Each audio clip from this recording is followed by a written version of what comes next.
J'espère que vous allez bien, j'espère que vous vous portez bien. L'affaire du lieutenant-colonel Marouane, la défection, la désertion, le départ, la fuite, la disparition énigmatique de ce haut gradé des services secrets algériens continue de susciter une controverse extrêmement inédite. Et une vaste enquête a été enclenchée par les services de sécurité à propos des circonstances et de la disparition du lieutenant-colonel Marouane. Et surtout, une enquête a été déclenchée pour savoir ou tenter de le retrouver et tenter de retrouver son abri, son lieu de refuge, ou sa cachette, ou je ne sais pas quoi. Cette affaire a donné lieu à une enquête judiciaire et sécuritaire extrêmement complexe en Algérie qui d'ores et déjà a été marquée par des rebondissements qui soulèvent des interrogations. D'abord les faits. Le lieutenant-colonel Marouane est le chef du bureau de sécurité de liaison de l'ambassade d'Algérie à Rome. Nous avons été parmi les premiers médias, pour ne pas dire les rares ou les seuls médias qui vous ont raconté l'histoire et les éléments que nous avons pu confirmer et recouper de cette affaire très extravagante. Le lieutenant-colonel Marouane était l'un, selon nos investigations, des 5 officiers les plus influents des services secrets algériens. Il était en poste à la tête du bureau de sécurité de liaison de l'ambassade d'Algérie de Rome depuis février 2020.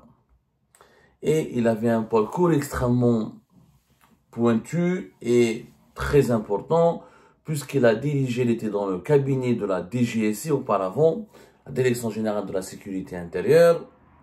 Il avait dirigé des organismes délicats de la DGSI, qui sont les services secrets et du renseignement intérieur, avant d'être transféré à la DDSE ou la DGDSE, à savoir la Direction Générale de la Documentation de la Sécurité Intérieure. Pourquoi le lieutenant-colonel Marouane est une figure importante des services secrets algériens? En début de son jeune âge, visiblement, selon nos investigations, il est âgé dans la quarantaine. C'est pas un général, c'est pas un général-major, c'est pas un officier très âgé. Mais il a un parcours spécial. Il est passé par toutes les entités les plus stratégiques des services secrets algériens. Il a commencé à travailler dans le centre de la communication de diffusion de l'ex-DS du général Tofir, l'organisme en charge de surveiller, de produire les contenus médiatiques et de développer la stratégie médiatique du régime algérien, et l'organisme qui était en charge de la surveillance, de l'infiltration des organes médiatiques et des rédactions algériennes. Ensuite, il a travaillé dans le cabinet du patron de la DGSI, c'est-à-dire qu'il était pratiquement directeur de cabinet, ou l'un des responsables du cabinet du chef de la DGSI, qui est le service secret algérien de renseignement intérieur, qui est le service, la division la plus importante sur le plan matériel, logistique et opérationnel des services secrets algériens. Ensuite, il a géré le bureau central de la lutte contre le terrorisme. Ça, c'était entre 2018 et 2019. Ensuite, il a géré le bureau des affaires spéciales ou le bureau des affaires réservées. C'est un organisme extrêmement méconnu au sein des services secrets algériens, très très discret. C'est une entité encore plus secrète au sein des services secrets algériens qui est dédiée aux affaires les plus sensibles du pays, notamment les affaires des écoutes téléphoniques et électroniques, les affaires de contre-espionnage et d'espionnage, les grandes affaires de corruption financière, les grandes affaires de corruption politique. C'est un organisme très délicat au sein de la DGSI.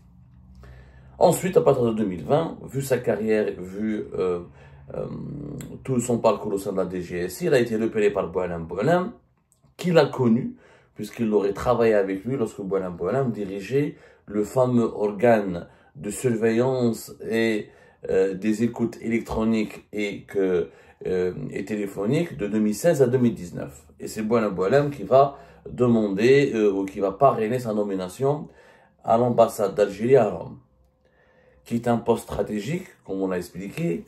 Les services secrets algériens, à travers la Direction générale de la documentation de la sécurité extérieure, disposent d'une cinquantaine de bureaux de sécurité à travers le monde. Alors, il y a les BS, il y a les BSL. Les bureaux de sécurité, ça peut être dans des consulats ou dans des ambassades de pays moins stratégiques. Et les bureaux de sécurité de liaison se trouvent dans des ambassades, dans les ambassades d'Algérie situées dans les pays jugés stratégiques. Il y a une trentaine de pays pratiquement jugés stratégiques, qui sont les grandes puissances, comme les grands partenaires du pays, l'Italie, la France, la Grande-Bretagne, les États-Unis, la Russie, la Chine, quelques pays arabes comme le Caire, l'Arabie Saoudite, etc. Dans ces pays-là, jugés stratégiques pour les intérêts de l'Algérie, il y a un bureau de sécurité de liaison. Les responsables de ces bureaux de sécurité de liaison sont des diplomates. Ils ont le passeport diplomatique, mais ils sont déclarés auprès des autorités d'accueil comme étant des hauts responsables des services secrets algériens. Ce ne sont pas des espions classiques. L'Algérie les déclare comme le représentant de ces services secrets. Ils travaillent et coopèrent avec les services secrets des pays d'accueil. Ils surveillent l'ambassadeur et le personnel administratif et le personnel diplomatique de l'ambassade d'Algérie. Ils surveillent, ils traitent, ils évaluent, ils analysent tous les dossiers de coopération bilatérale qui sont en cours d'exécution entre ce pays d'accueil et l'Algérie. Le lieutenant-colonel Marouane, on a déjà parlé de son parcours, de son importance. Je fais un petit résumé. Vous pouvez revoir à ce titre notre émission intitulée « Lieutenant-colonel et guide de la famille Tebboune en Italie, Marouane, la disparition énigmatique ». On a expliqué dans cette émission que, contrairement aux autres officiers des services secrets algériens, la particularité, le trait distinctif de ce lieutenant-colonel Marouane, c'est qu'il était le guide de la famille Tebboune en Italie. La famille Tebboune, les enfants de Tebboune, les membres de la famille Tebboune étaient envoyés en vacances régulièrement, notamment pour leurs vacances d'été, en Italie. M. Tebboune n'autorisait pas les membres de sa famille à aller séjourner ou passer des vacances en France ou dans un autre pays. Seule l'Italie, qui était le pays le plus ami avec l'Algérie, hébergeait, accueillait les membres de la famille Tebboune et le lieutenant-colonel Marouane en tant que BSL, chef du bureau de sécurité de liaison de l'ambassade d'Algérie à Rome, avec l'ambassadeur. Lui et l'ambassadeur d'Algérie à Rome, en Italie, étaient les deux hauts responsables algériens chargés d'organiser, d'encadrer et d'accompagner la famille Tebboune durant ses vacances en Italie. Donc c'est un coffre-fort, ce monsieur. C'est un véritable coffre-fort. De la DGSI à la DDSE, de la famille Tebboune, jusqu'au conseiller le plus important de Tebboune. Il est ami avec Amirouche Hamedesh, secrétaire particulier de Tebboune. Il est ami, il a été parrainé, il était le petit protégé de Boualem Boualem. Il disparaît. La controverse, elle est énorme, les interrogations sont légitimes et les doutes sont permis. Malheureusement, toutes les spéculations et les rumeurs les plus folles circulent. Une enquête a été diligentée en Algérie. Jusque-là, rien d'anormal. Sauf que nous avons confirmé au cours de nos investigations que 12 personnes ont été d'ores et déjà auditionnées les derniers jours et interrogées à propos de leur relation avec le lieutenant-colonel Marouane et à propos, et s'ils détenaient des informations, et si ces personnes détenaient éventuellement des informations concernant les circonstances et les modalités de fuite ou de désertion du lieutenant-colonel Marouane et éventuellement aujourd'hui les services secrets algériens, ils cherchent à le localiser. Où est passé le lieutenant-colonel Marouane? C'est la question à laquelle les services secrets algériens s'attaquent légitimement, parce que ce monsieur est un coffre-fort. Il a des dossiers, il a des documents, il a assisté à des événements, il a connu des personnalités extrêmement importantes. C'est quelqu'un qui a, encore une fois, une connaissance très approfondie des secrets les plus enfuis du pouvoir algérien. Durant ces 5 dernières années, la coopération entre l'Italie et l'Algérie, par exemple, elle a couvert des domaines très sensibles, sécuritaires, militaires, économiques, sans parler de sa proximité, de ses liens avec la famille Tebboune et les hauts responsables de la présidence algérienne. Donc, il est tout à fait légitime que les services secrets algériens cherchent à le retrouver, à le récupérer et à le localiser. D'autant plus que nous apprenons par plusieurs autres médias, notamment des médias étrangers et français notamment, que le lieutenant-colonel Marouane aurait déposé une demande d'asile dans un pays européen. En Suisse, alors que d'autres sources disent qu'il est en France.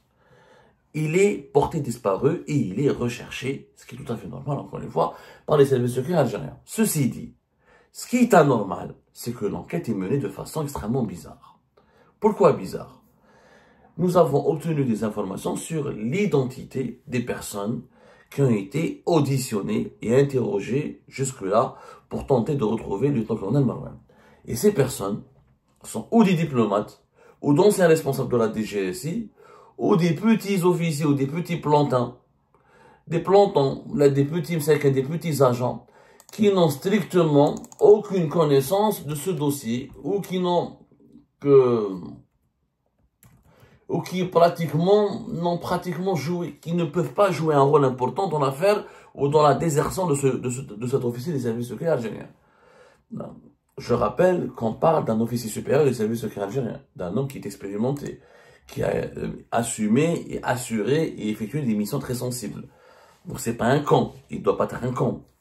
C'est quelqu'un qui connaît très bien l'Europe, parce qu'il a été 5 ans en Italie. Donc s'il a organisé sa fuite, c'est qu'il a pris le temps nécessaire. Je rappelle les faits, c'est qu'il a fui, il a déserté au cours du mois de mai, selon nos investigations, durant la première quinzaine du mois de mai. Donc c'est qu'il a pris ses précautions, c'est qu'il s'est organisé, il a pris toute sa petite famille. Donc il a édifié un plan. Est-ce qu'il a eu des complices? Peut-être que oui, mais où sont ces complices? Est-ce que des diplomates ordinaires ou des simples gardiens de l'ambassade d'Algérie à Rome pourraient aider un officier supérieur ou accompagner ou de donner des conseils ou guider un officier supérieur des services secrets à prendre la fuite? Moi, la question m'interpelle. Pourquoi? Dans les 12 personnalités, dans les 12 personnes, 12 individus qui ont été jusque-là auditionnés et interrogés il y a 2 services de sécurité qui sont sur l'enquête du lieutenant-colonel Marouane. Il y a la DCSA, la Direction centrale de la sécurité de l'armée, et la DDSE, la Direction de la documentation de la sécurité extérieure, puisque c'est elle le service directement concerné par ce scandale. La fuite et la désertion et la défection d'un officier supérieur de la DDSE concerne d'abord la DDSE. La DCSA en tant que sécurité militaire, elle est le seul service de sécurité habilité à enquêter sur des militaires. Il faut savoir que si les services secrets algériens relèvent de la présidence algérienne, leur statut demeure militaire. Ils ont toujours le statut de militaire. Donc, ils sont soumis à la juridiction de la justice militaire, à la juridiction militaire, et le service le service de police judiciaire qui enquête sur eux, c'est la DCSA. Les personnes qui ont été auditionnées, nous avons donc, selon nos investigations, le consul général de Naples, sur lequel nous avons déjà parlé, Chouki Chemmam, un certain Nourdine Saadi, administrateur général à l'ambassade d'Algérie à Rome, un certain Benoua Smaïl, qui est commandant et qui était l'adjoint du lieutenant-colonel Marouane au bureau de sécurité et de liaison de l'ambassade d'Algérie à Rome. Nous avons un certain Khmissi Samir, qui était le secrétaire du lieutenant-colonel Marouane, un certain Aziz Semash, qui était un employé qui travaillait comme agent à l'ambassade d'Algérie à Rome, un certain Mehdi Baba Ammar, qui était lui aussi un agent qui travaillait pour l'ambassade d'Algérie à Rome, un homme d'affaires, un businessman, qui s'appelle Omar, et qui serait un collaborateur, un ami proche à Nasser Djen, l'ancien patron de la Direction générale de la sécurité intérieure. Nasser Djen lui-même, il a été interrogé, auditionné. Il a été même placé sous ISTN, sous interdiction de sortie du territoire national. Quelle est la relation entre Nasser Djen et le colonel Marouane? On n'a pas compris, mais on reviendra sur ce point-là. Un certain Chouki Kahlouch, qui est un officier des services secrets algériens qui travaillait, qui gérait un bureau situé à Bebloued. Mustafa Nadir, un agent qui travaille comme agent de sécurité à l'ambassade d'Algérie à Rome, et un certain Tabbakh Msaoud, qui est aussi un agent de sécurité qui travaille pour l'État algérien à l'ambassade d'Algérie à Rome, et un colonel à la retraite qui s'appelle Akak Ahmed. Voilà toutes les personnes qui ont été auditionnées pour le moment dans l'enquête sur le lieutenant-colonel Marouane. Des agents de sécurité à l'ambassade, des diplomates, et l'ancien patron de la DGSI, Nasser Djen. Moi, je m'interroge, où je Nasser Djen à le lieutenant-colonel Marouane. Selon mes investigations, selon nos sources, ils ont demandé à Nasser Djen si c'était lui qui a demandé ou qui aurait dit au lieutenant-colonel Marouane de fuir et de prendre la fuite et de faire défection. Non mais le Nasser Djen n'avait pas de contact, ne pouvait pas avoir de contact ou de liaison directe avec le lieutenant-colonel Marouane. Puisque Nasser Djen dirigeait la DGSI, la Direction Générale de la Sécurité Intérieure. Et le lieutenant-colonel Marouane depuis 2020 travaille pour la DDSE. Comment Nasser Djen pouvait donner des instructions, ou entrer en contact, ou comploter avec un officier qui ne relevait pas de son autorité? Et quel est l'intérêt de Nasser Djen de demander à Marouane de prendre la fuite et de ne pas rentrer en Algérie Mais je ne comprends pas cette enquête. Moi, je n'ai rien compris. J'ai l'impression qu'on veut utiliser cette affaire pour des règlements de compte. Parce que Nasser Djen n'est plus au pouvoir. Parce que Nasser Djen a des problèmes personnels avec certains officiers, avec certains autres responsables qui ne pouvaient pas le rivaliser avec lui, qui ne pouvaient pas l'affronter quand il était au pouvoir. On se venge sur lui, on le place sous Yestienne. Je trouve ça absolument intriguant et vous connaissez nos valeurs, je déteste. C'est parce que c'est immoral, parce que c'est vraiment anormal, l'instrumentalisation politique d'une affaire judiciaire, d'une enquête sécuritaire et d'une enquête politique, d'une enquête judiciaire. C'est pour ça que j'interpelle à travers cette émission Abdelmajid Tebboune et Saïd Chenguereha, les deux responsables directs de l'État, les deux dirigeants les plus importants de l'État, pour leur dire, faites attention, encadrez bien, demandez des explications, demandez un peu de discipline et de sérieux pour gérer cette enquête. Il s'agit quand même de retrouver une boîte noire du pays, un coffre-fort qui détient des secrets d'État, et au lieu de mener une enquête de façon sérieuse, on politise cette enquête parce que c'est de la vengeance. Ce qu'on fait à Nasser Djen, c'est de la vengeance. Nasser Djen a dirigé il était à Antar de 2021 à 2024. De 2024 à 2025, il a été à la tête de la DGSI. Il ne peut pas être responsable du colonel Marouane, il ne peut pas avoir traité avec lui, il ne peut pas être son interlocuteur parce qu'ils sont dans deux services totalement différents. Donc, pourquoi mêler Nasser Djen? Certaines sources disent que non, parce qu'il aurait été son ami, il se serait connu, ou d'autres sources disent que pourtant non, il n'était pas son ami, il était son ennemi. Chacun, mais peu importe ce que racontent les rumeurs, il faut être logique. Celui qui doit être interrogé, celui qui doit être interrogé par la fuite de lieutenant-colonel Marouane, ce sont d'abord les responsables de la DDSE, ce n'est pas les responsables de la DGSI. Le responsable direct de lieutenant-colonel Marouane, c'est le général Sadek, c'est Fethi Moussaoui. C'est lui son responsable direct, c'est pas Nasser Djen. Celui qui était l'interlocuteur direct. Vous savez que les BS, comment ils travaillent. Je suis pas en train là de vous expliquer. Je sais pas, je vous explique, je fais un peu de pédagogie, je suis désolé, parce que c'est important pour que les gens comprennent la spécificité de cette affaire. Les BS, les bureaux de sécurité, travaillent d'abord avec, comment on appelle ça, avec la direction de coopération. Voilà, il y a une direction de coopération qui est au sein des services secrets algériens de la DDSE. La DDSE, elle a un service de coopération qui gère les nominations, qui gère la coordination entre les différents bureaux de sécurité et de liaison et les bureaux de sécurité des ambassades algériennes et étrangères. Les deux interlocuteurs directs, les deux responsables du colonel Marouane, de lieutenant-colonel Marouane, c'est le patron de la DDSE et le directeur de la coopération sont de la DDSE. S'il faut interroger des personnes, d'abord, les premières personnes qui doivent être interrogées, ce sont ces deux personnes-là. C'est pas Nasser Djen qui doit être mis sous ISTN. Comment peut-on, logiquement, pourquoi on va soupçonner quelqu'un qui n'a un autre responsable, qui n'est pas responsable, qui n'a aucun lien de hiérarchie, qui n'exerce aucune tutelle, et qui ne devrait pas avoir de contact avec le lieutenant-colonel Marouane. Nasser Djen et Marouane sont dans deux services complètement différents. Par exemple, Omar, qui a été auditionné et interrogé. Nous avons demandé à nos sources, qui je connais Omar? C'est un opérateur économique. Juste parce qu'il est l'ami, il serait l'ami de Nasser Djen, On l'a interrogé, ils l'ont placé en garde à vue, ils lui ont demandé des informations. Je ne comprends pas. Puisque ce Marwan était en Italie depuis 5 ans. Quelle est la relation? Comment quelqu'un qui est en Italie depuis 5 ans aurait bénéficié de la complicité de Nasser al-Djan et de son ami qui sont à Alger depuis 5 ans pour fuir en Europe? Marwan n'a pas fui à Taman al-Assad, n'a pas fui à Adrar, il a fui en Europe. Des sources disent qu'il est en France ou en Suisse. Est-ce que c'est Nasser al-Djan qui est à Alger, son ami Omar Hada, qui aurait pu l'aider ou lui organiser un circuit à l'étranger alors que lui-même est à l'étranger depuis 5 ans? Ça n'a pas de sens.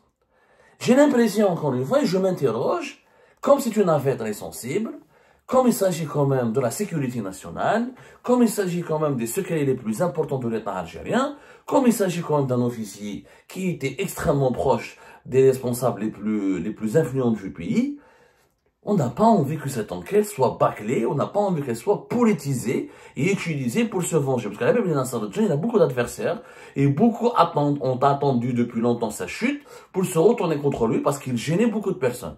Et moi, je trouve ça lâche. S'attaquer à un responsable quand il tombe, alors quand il est au poste, tout le monde a peur de lui, je trouve ça lâche. Et de deux, je pense que Nasser al-Djan, on ne devrait pas le toucher à lui, parce qu'on en a marre de ses règlements de compte, on en a marre de ses officiers, de ses responsables des services algériens, ou des généraux, de ses responsables des services de sécurité, ou des institutions sécuritaires les plus sensibles, qui, quand ils travaillent le plus normalement du monde pendant des années, et juste après leur départ, leur limogeage, leur remplacement, ils risquent la prison, ou le contrôle judiciaire, ou les ISTN, ou le harcèlement judiciaire et sécuritaire. C'est une honte.